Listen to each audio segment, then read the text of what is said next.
Welcome to the New Wealth Wave podcast hosted by Dr. Joaquin Wallace. We're diving deep into the intricate layers of the 7-stage generational wealth model to offer invaluable insights on legacy building, wealth accumulation and preservation, and financial growth across generations. I'm Dr. Joaquin Wallace, and this is the New Wealth Wave podcast.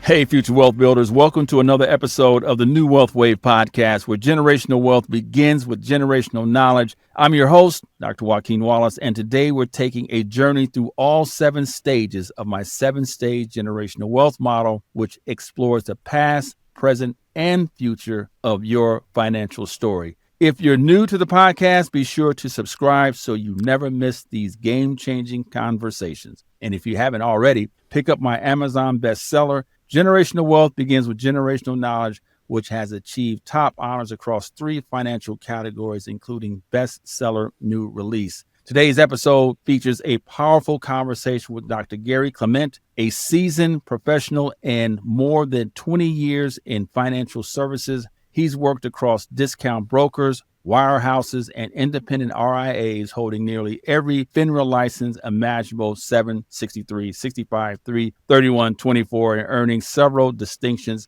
CFP, CRPS, CRPC, AFC, ABFP, and MPAS. I particularly like the ABFP because I have that as well. I'm sure we're going to talk about that, the importance of that. But beyond the credentials, he is a teacher, mentor, and advocate for making financial education real, engaging, and transformative. His philosophy aligns perfectly with the heart of my 7-stage generational wealth model, especially the stages of financial edification and walls in, walls out, where purpose meets practice and knowledge becomes legacy. If you're ready to uncover how passion, purpose, and teaching can transform the way we approach money, this conversation is for you. Doctor, welcome to the studio. I'm so glad to be here. Thank you for inviting me. You know, I've been tracking you down for more than 365 days. You've talked about everybody that I've had on the podcast that you've connected with. I like you're the Don of them all, but you say, no, I'm just a piece of the puzzle. Finally. Yeah, I'm just a piece of the puzzle. We finally got you off the boat that you love to travel on around the country to get you in to sit down. So I'm so excited about having you on the show. And you read my book, which is huge. I mean, for you to endorse it is incredible itself. Thank you for that. Oh, you are quite welcome. You know that it was my pleasure to read the book. And here's the thing that I really like about it. You know, it's such a contribution to the world of financial planning, especially for those that really need an introduction into not only what they need to know, but why they need to know it and what is behind the scenes that they may not have access to. So great contribution. I appreciate that. So if this is your first time tapping into the New Wealth Wave podcast, make sure you hit that subscribe button as well and purchase the book. So let's go over the format, if you will, of the podcast itself. It's based on my 7-stage generational wealth model, and let's get into the model itself. Stage 1, we focus on our internal and external ecosystem, walls in and walls out, which creates our inherited financial narratives and encoded financial behaviors. Stage 2, we delve into our financial genetic code, targeting both our financial trauma and anxieties. Stage 3 is all about financial healing, reprogramming our financial genetic code, which is a byproduct of both stages 1 and 2. Stage 4, financial edification. Here we focus on financial literacy and inclusion. Stage 5, financial well-being, our soft landing, where financial health equals financial wealth. Stage 6, generational knowledge, which leads us into creating our financial footprints to walk us towards stage 7, generational wealth. Now, Dr. Clement, before we get into the heavy lifting, because there's going to be some heavy lifting, could you tell our listeners one fun fact about yourself? Fun fact, I don't know if it's a secret, but I've been a vegan for 35 years. And it's something that, has really become a part of me and how I think about things, and really something that I would never, ever, ever go back on. So that's one fun fact. So what prompted you to become a vegan? Well, initially, I thought that I would feel better. I was going through a period where I didn't feel as good, was always pretty stopped up. And I decided, based on some of the readings that my mother actually did, she had a lot of health books around the home. And this is way back when you looked at folks who were very concerned about their health as health quacks or just not with the way that most people would look at things. So I had access to a lot of this material that I ended up reading. And I thought that I might feel better by doing so. And I didn't really know what I was doing at the time. And a lot of that's probably going to echo what we talk about. So I started eating raw broccoli, and all of a sudden my hair started thinning. So I got back on meat right away.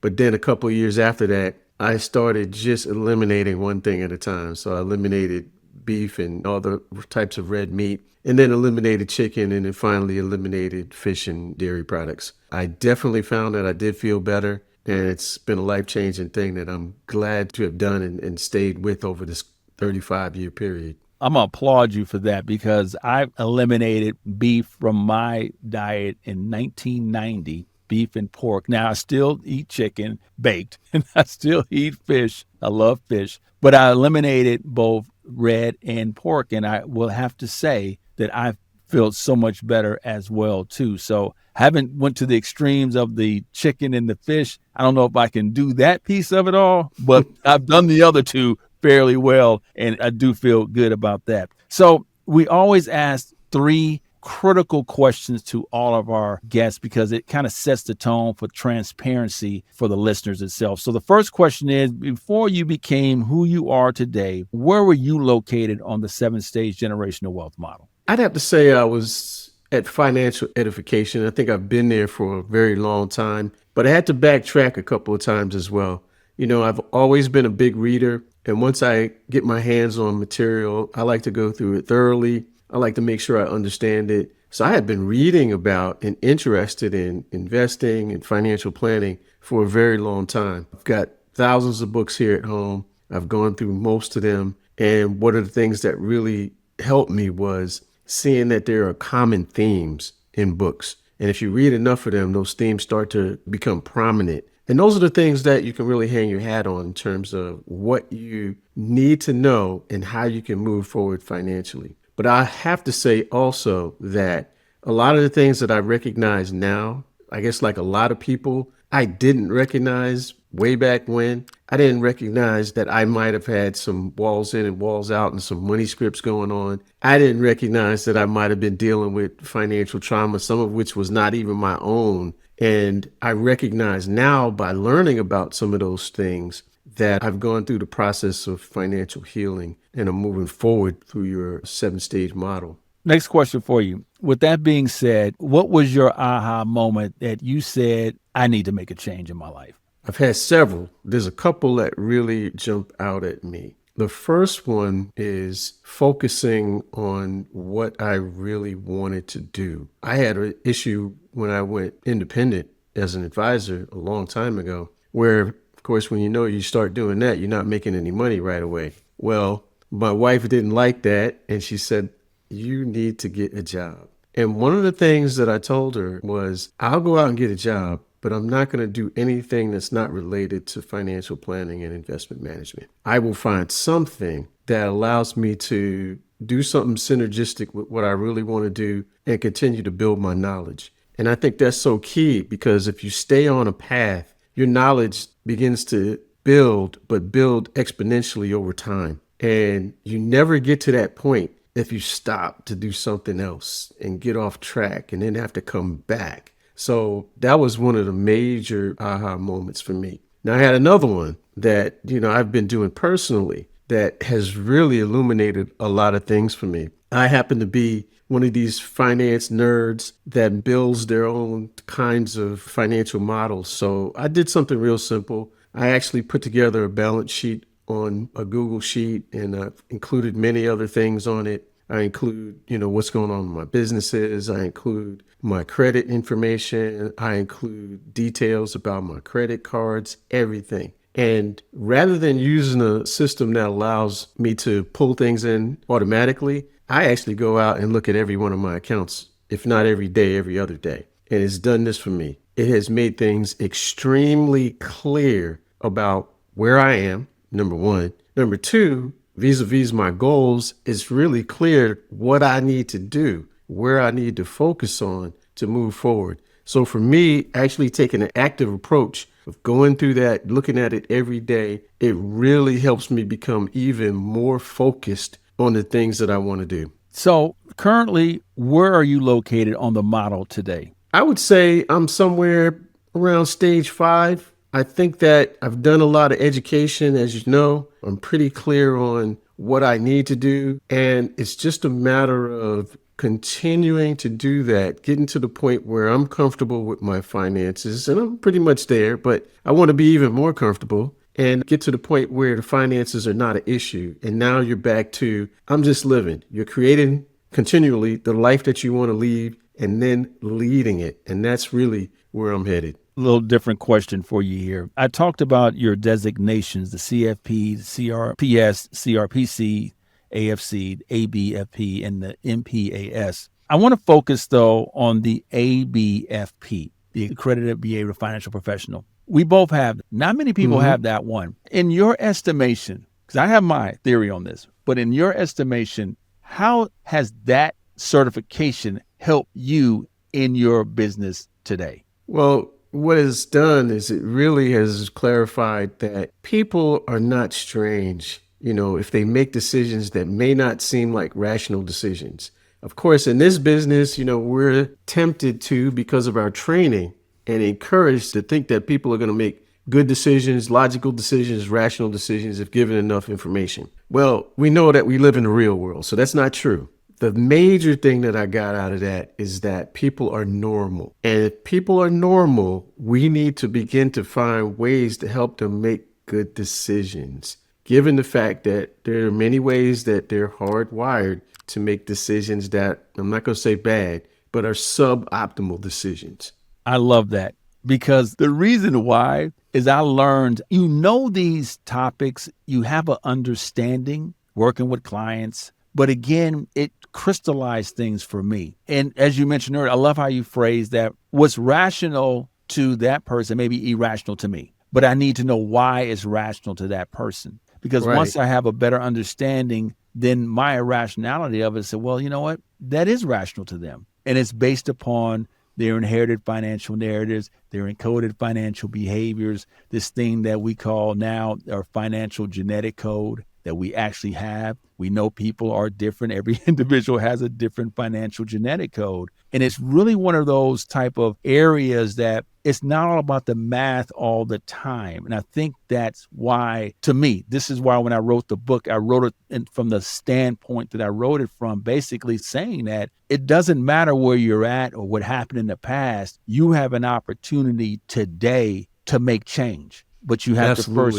you have to first recognize what your financial genetic code is, right? So that's what it came from. So I'm glad you mentioned that. Let me say something else about that, because here's the thing that I think most people don't recognize. They don't recognize that we're like an automobile going down the street, but we don't know what's under the hood. We don't know what really makes us tick. And until we can get some awareness around it, we don't have any control or power over it. And that's another great thing about a class like that or a designation like that, because you are operating, most people are operating in automatic mode where everything they've done is based on something that they already did. And much of what they've done is based on somebody else's mode of thinking, doing, and being. And this is something that, again, if we don't have access to it, we're not going to be able to move beyond that. And there's another thing I like to say, and this is about CFP world. In CFP world, we got the 7-step financial planning process. Well, the last one is M for monitor. But I have always played around with folks at the board and said, it might as well be motivate. Because if we can't motivate people to do the things that they said they wanted to do to achieve the life that they want, then all the rest of it is a waste of time. Well, guess what? If we don't go back and really figure out why we take the actions that we take, why we make the decisions that we make, then guess what? All the other stuff is still a waste of time. So we got to really gain access to that to really move forward in a way that moves us forward permanently. And that, I think, is key to all of this. I agree with you 122%. Right. I really do. So, as a CFP, what part of the book resonated most with you in your practice today?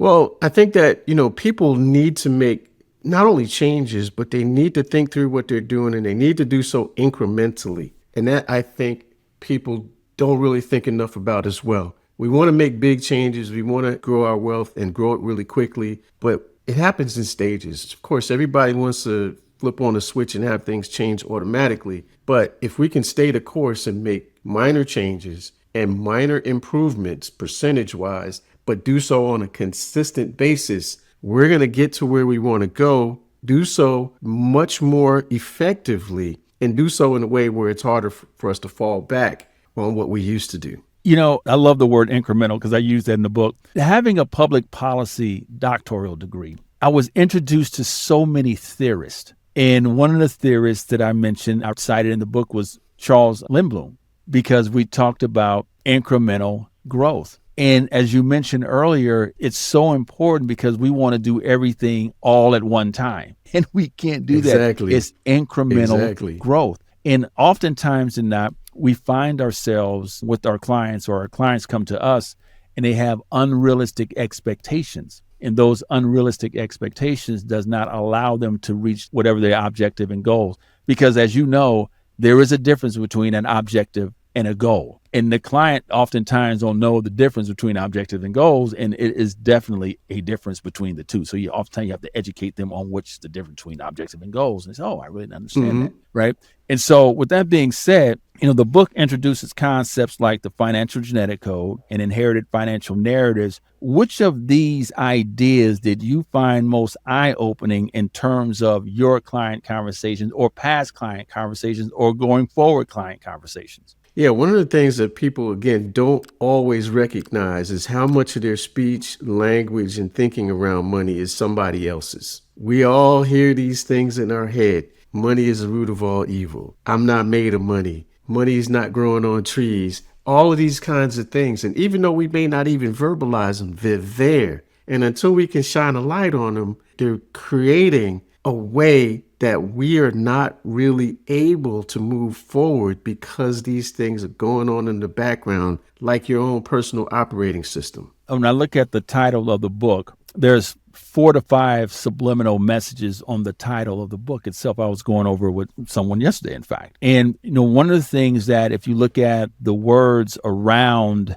the tree, those words, they're faintly there. And the person said, well, I never really noticed them. I said, well, that's the reason why, because they're running in the background as these ideas that you don't know that are there. And I said, if you read the words, phrases are basically suggesting that either you're going to stop you from getting generational wealth or help you to get generational wealth. And so you have loss aversion written in there. You have life insurance, cognitive biases, irrevocable trust, revocable trust.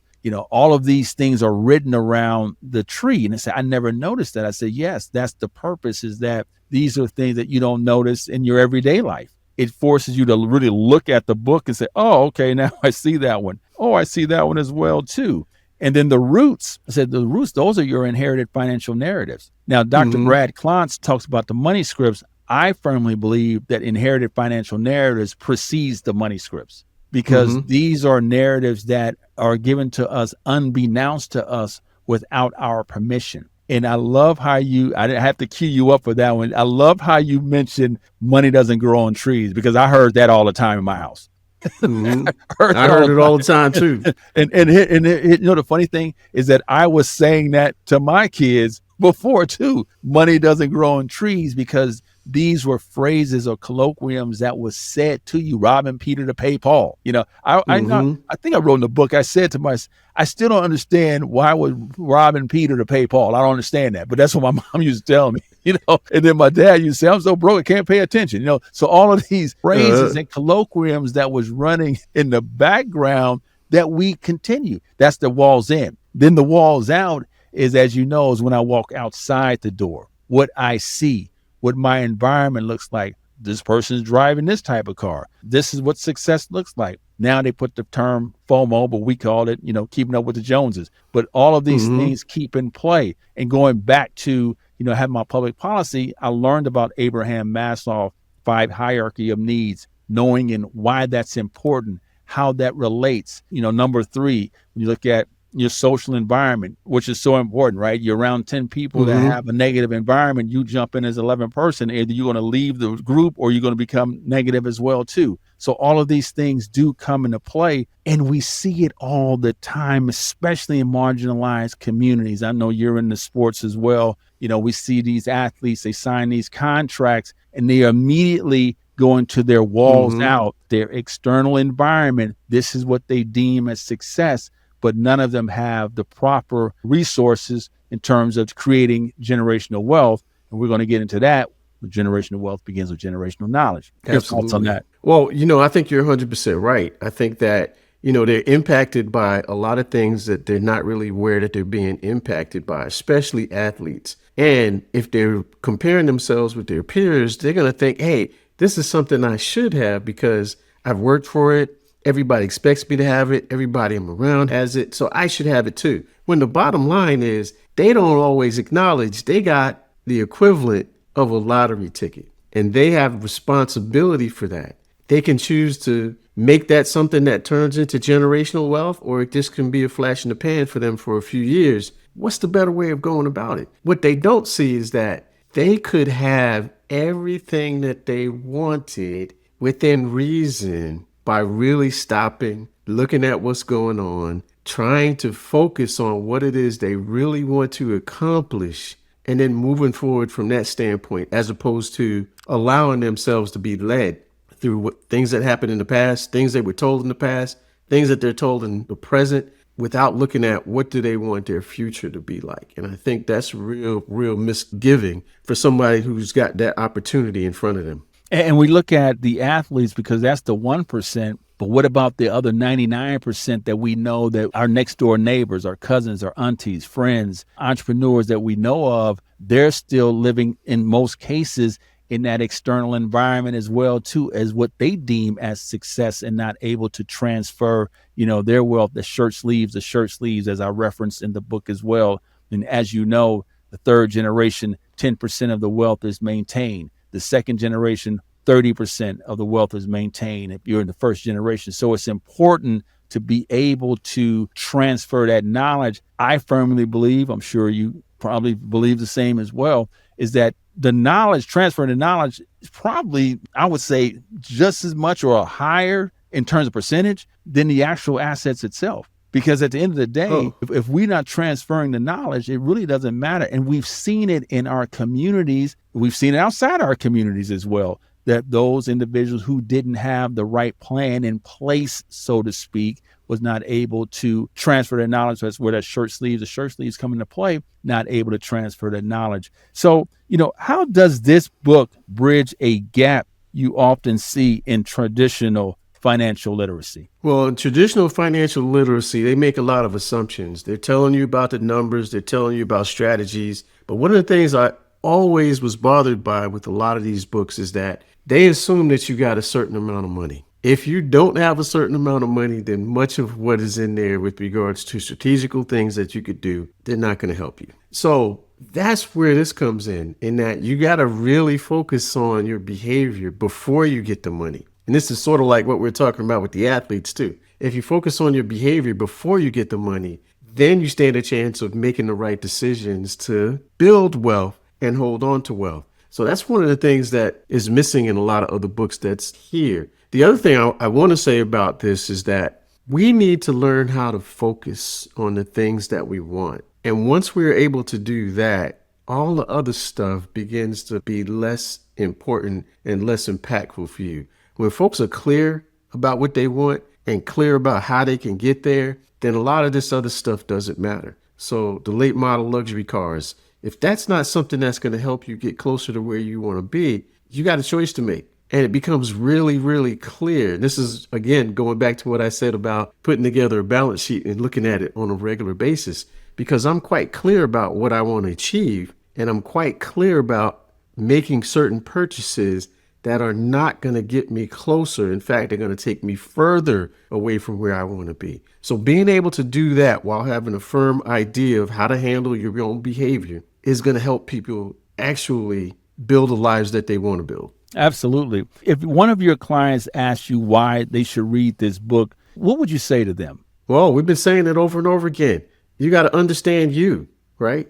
And the other thing is you owe it to yourself, and you owe it to all of those people that you can impact to know yourself, know why you make the decisions that you make, and help somebody else get clear about why they make the decisions they make. The other thing that's true, and you've said this in a certain way as well, once you start seeing how our behavior is influenced by a lot of different things, not only those stories or those messages we got in the past, but how we're hardwired to make certain decisions. Once you start seeing it, you start seeing it everywhere. You start seeing it in yourself, you start seeing it in others, and you start seeing it in the communities at large. And these are the types of things that this book will help people begin to see. Because once you start seeing it, not only are you going to see it everywhere, once you see it, you can't unsee it. And this is something that's really important about another work that you cited in the book, and that's Kahneman, Thinking Fast and Slow, where he characterized the mind by using two characters, System 1 and System 2. Well, we know System 1 is automatic. It's working all the time. It's intuitive. It contains no allusion to conscious thought, where System 2 is all about bringing in your higher order thinking. Well, once you realize what System 1 and System 2 is, you can see how people are operating with System 1 processes almost all the time. And those are the types of things that, hey, those things might have worked for you, but once we take those things that might have worked out of their original context and try to use them everywhere, they give us problems. So once you start seeing that, it's easy to see that in other people and then see it in yourself and make better choices as you move forward. Well, I'm telling you what, I'm humbled you mentioned that. That lets me know you read the book. Oh, yeah. You mentioned System 1, System 2, and I tried to introduce so many concepts within the book itself to bring credibility to it as well, referencing and citing over 400 individuals in terms with the podcast as well. But if for people like yourself, it's important because it brings credibility to like, okay, this guy actually did some research. This is important because, as I said, I've always said the book was written for the 5 financial professionals: the financial educator, the counselor, the advisor, the planner, and the therapist. Those were the 5. So I'm going to throw in the coach, because I was with Sandra, say, we can't forget the coach. I said, okay, we're going to throw the coach in as well, too. Yep. So, so that's important because I firmly believe that oftentimes, unbeknownst to us, subconsciously, we're transferring our financial genetic code, our inherited financial narratives, and encoded financial behaviors to our clients without knowing it. And so oftentimes our clients are looking at us for the answer, so to speak, with give me the plan, the GPS to be successful, but I'm basing them on my own inherited financial narratives, my own financial genetic code, which may not be in alignment with you, but from what my lens, this is what I'm thinking. And many of the professionals that's reading a book are basically saying they're doing a self-inventory on themselves to better position themselves to take more of a servant leadership approach versus a transactional approach. What's your thoughts on that? Yeah, I think that's so vital because number one, we don't know how we are impacting and influencing clients. And, another one of the folks that I'm not sure if you cited them, but I had a conversation with Rick Kaler a couple of years ago. And he said before he lets anybody be one of those folks that's client facing in his business, they got to do their own internal work first. And I agree with that. As advisors, we should do that because it's easy for us to let our values, our beliefs, our way of thinking bleed over into how we advise clients. When the client is the expert on them and their life, and we got to let them begin to uncover those things before we can help them in a way that's going to stick. It's all about, can we help somebody in a way that's going to be helpful for them and that they're going to be able to adhere to and continue to do? Because I always go by the adage as well, somebody convinced against their will remains unconvinced still. So to get them to be convinced, they have got to begin the process of uncovering those things that are real for them. While at the same time, we recognize that we're there to assist them to do that, not give them something that they should now follow. And that is a lot of what we tend to do if we don't do the internal work ourselves and impose unknowingly our values, our beliefs, and attitudes on clients. Absolutely. Future Wealth Builders, we're with Dr. Gary Clement, seasoned professional educator, teacher, prophet, so to speak. Glad to have him on the show. This has been something I've been wanting to have for quite some time. I'm glad he's been able to take time out of his schedule. If you like the conversation, make sure you subscribe to the New Wealth Wave podcast. Hit the subscription down below. And also make sure that you purchase the book as well. Generational Wealth Begins with Generational Knowledge. So let's get into the next set of questions. You spent more than 2 decades in financial services, from wirehouses to RIAs, deeply educated. Where do you think we've fallen short in helping clients truly understand their financial behaviors rather than just the balance sheets? That is an amazing question. I think that we don't really get into the client's world enough. Again, as professionals in the field, we're encouraged not only to think that people are going to make rational decisions or optimal decisions if given enough information, we're also encouraged to think that we can give them the information that they need. When a lot of the information and a lot of the experience that they need to have is by going within. And we don't do enough of that. We go through the process of interviewing them, and we look at what's real in terms of the numbers that are associated with where they are financially, but we don't think about how do we really get into this client's world and help them discover who they are, where they've come from, what's influenced them, and what's real about all of the things that really matter around financial planning, aside from the numbers. So I think we could certainly do a much better job of that. You know, in my book, I talk about the financial genetic code, inherited narratives, and encoded financial behaviors that shape how we manage money. From your experience teaching and mentoring planners, how do you help professionals recognize and address those unseen psychological or emotional patterns in their clients? I think it starts with the information, understanding, number one, that people are normal and we're hardwired to make these kinds of decisions that we see people making all the time, and then get them to see how these different biases, whether they're cognitive or emotional, are impacting them. And once they see that it's impacting them, it's easy for them to turn that around and say, hey, my clients are affected by this as well. If I am unknowingly affected by this, then we know that they're essentially influenced by that as well. And one of the things that I like to tell them about different biases is they're not all bad. We tend to present them as if they're bad, but they're not all bad. And many of them can be used to help us, but many of them are used against us. So one of the things I like to tell them about certain biases is around biases of anchoring and adjustment. So we don't know how many times we're influenced by this. So I asked them to think about retailers. Do you think retailers know about anchoring and adjustment? Yeah, they do. Because when you go in the store and you see that sale and you think this is a great deal, well, the retailer has anchored you to the original price, knowing that you're going to be influenced by the sale price when the sale price might have been what they wanted to sell it to you in the first place. So when we start to see these kinds of things, we can start to deconstruct what is being done to us, but not only that, but what we are naturally doing to justify the things that we want to do as opposed to the things that we need to do. I love how you talk about the biases. You got the heretics as well. You throw in that piece of it as well, too. You know, so financial edification and integrity. I mean, as someone who's trained countless advisors, how do you teach financial professionals to balance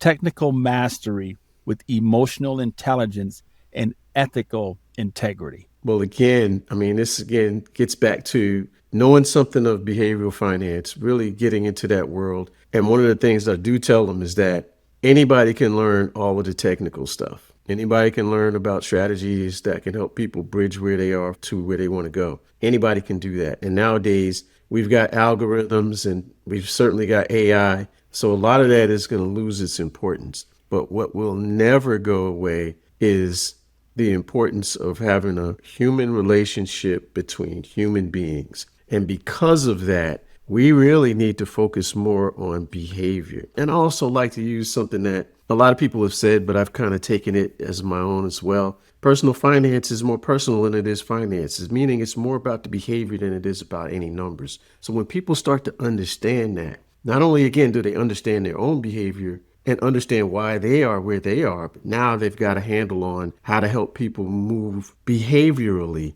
from where they are to where they want to be. It's always about behavior. All the rest of the stuff is minor in comparison to helping somebody deal with their behavior. I agree with that 110%, 20, 200. I mean, I think that's so important, and we often overlook that as well. We start looking at our clients as a balance sheet, transactional versus servant leadership. Mm-hmm. One of the things that, that I learned in the business itself, that we call those individuals a commission breath, right? Mm-hmm. Individuals is looking for the commission and understanding that, sometimes you may not get the commission that you want, but at the end of the day, are you educating? And I find myself in the business more so as an educator. And so in terms of 3 levels I look at, and I'm sure you can kind of touch on this, I believe that your bachelor's degree is for your parents, where your parents, they've done all the work, they're going to be proud. You give them the degree because they pretty much help finance it probably or motivated you to get there. Then your master's degree, that's for you. That's the one to say, okay, I've determined what my passion is.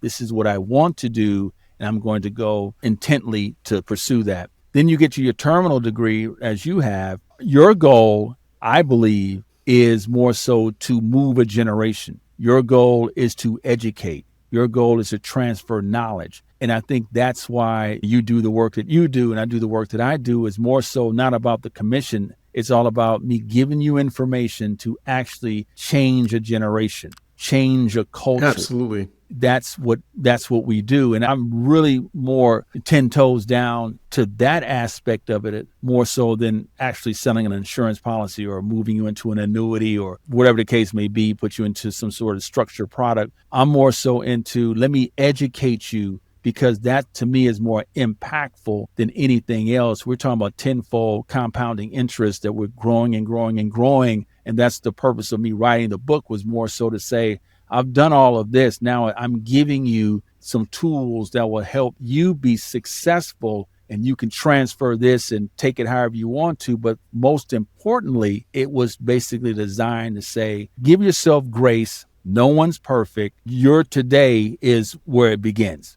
That's your, exactly. So we know the model is 3 phases, past, present, and future. So, but your present day is today. You may be in stage 5. That may be your present, but that's okay, because something can happen, as you know, that take you right back to that stage 1, stage 2, those triggers, if you will, in inherited financial narratives and coded financial behaviors that create your financial genetic code. One other thing that I wanted to say as well with the book is I wanted to stay away from trendy terms, because as you know, this market is becoming oversaturated in a fragmented market, meaning that the barriers to entry are low. Anyone can start talking about financial genre, whatever the case may be. And so I wanted to make sure that I stayed away from that. And that's why when you read the book, probably the one reference was Money Story was mentioned one time. That was on the chapter 2. And I mentioned Dr. Brad Clontz one time. I didn't mention his theories or anything, because I wanted to stay away from what everyone else is saying and basically say, this is a whole new language that I'm creating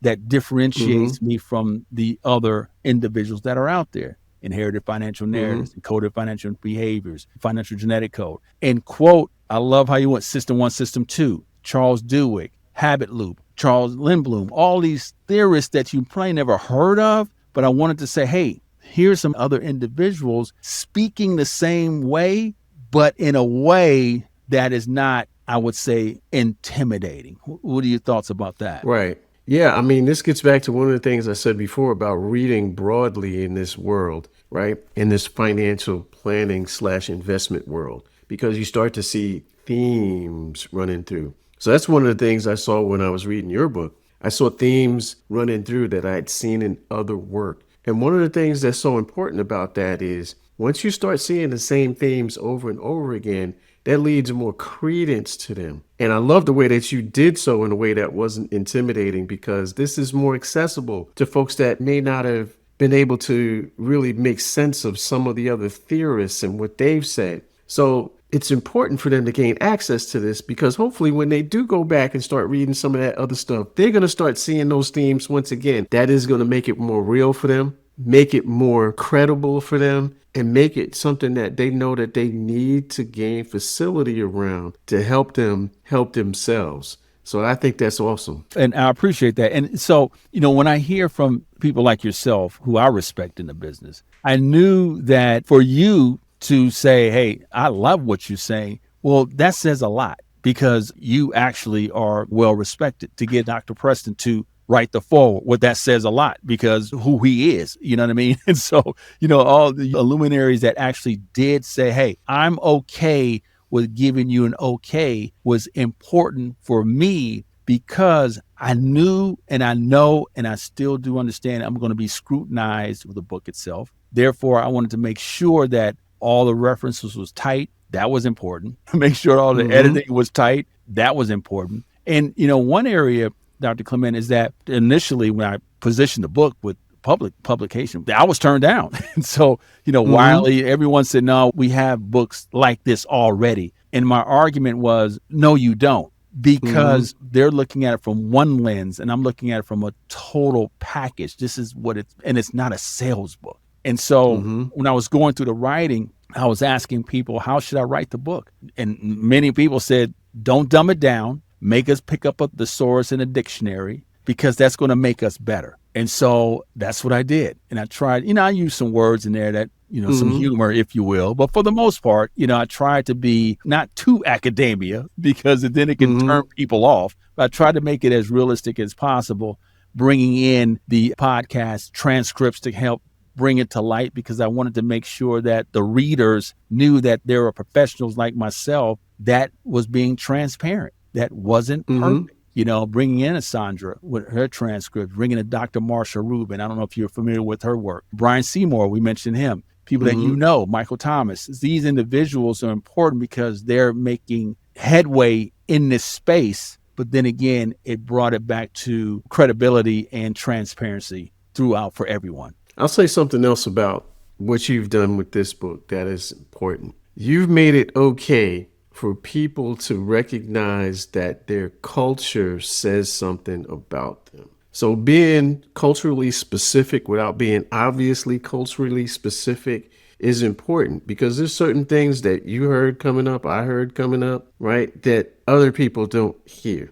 And for people to recognize that it's okay that you heard that, but now you got to deal with what you've heard. And it's okay that people in your circles have heard similar things. Now you got to understand, how do I traverse what I've been told, what other people in my circle have been told, to do something different, to challenge that way of thinking so that you can make different choices and come to different conclusions. I think that was done well, and I think that that's an important contribution to this entire work. I appreciate that because that was important. I didn't want to exclude anyone, but I am a person of color, obviously. So I wrote it from my own lens.